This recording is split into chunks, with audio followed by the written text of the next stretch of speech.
प्रयास विफल हो गए हैं। भूमि विवाद पर 6 अगस्त से रोजाना सुप्रीम कोर्ट में सुनवाई होगी। चीफ जस्टिस रंजन गोगोई की अध्यक्षता वाली बेंच ने यह भी कहा कि अब इस मामले की सुनवाई तब तक चलेगी जब तक कोई नतीजा नहीं निकल जाता है।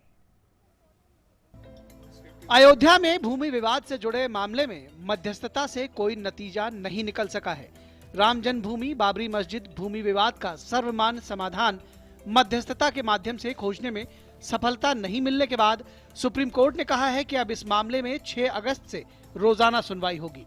प्रधान न्यायाधीश रंजन गोगोई की अध्यक्षता वाली 5 सदस्यीय संविधान पीठ सुप्रीम कोर्ट के पूर्व न्यायाधीश FMI कलीफुल्ला की अध्यक्षता में गठित 3 सदस्यीय मध्यस्थता समिति की रिपोर्ट का संज्ञान लेने के बाद कहा कि हमें मध्यस्थता समिति के अध्यक्ष न्यायमूर्ति कलीफुल्ला द्वारा पेश की गई रिपोर्ट मिल गई है। हमने इसका अवलोकन किया है।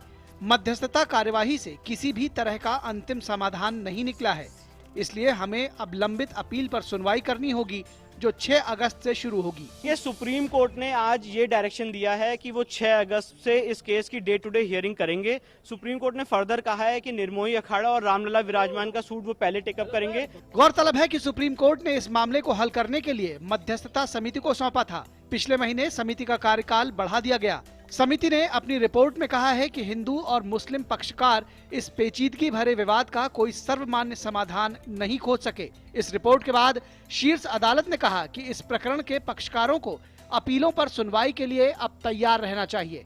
न्यायालय ने रजिस्ट्री कार्यालय से भी कहा है कि उसे भी दैनिक आधार पर इस मामले की सुनवाई के लिए न्यायालय के अवलोकन के उद्देश्य से सारी सामग्री तैयार रखनी चाहिए। कोर्ट ने ये भी साफ किया है कि इस मामले की सुनवाई नियमित आधार पर बहस पूरी होने तक चलेगी। तमाम पक्षों ने फैसले का स्वागत किया है।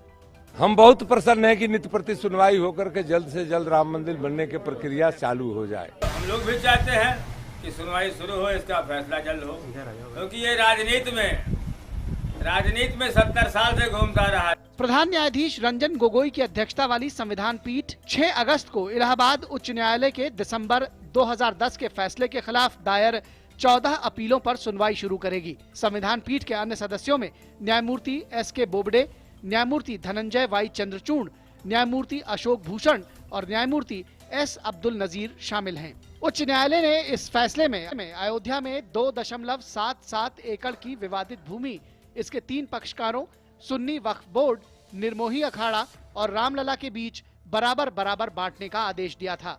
दिल्ली से विकास सारथी के साथ news night desk, DD news.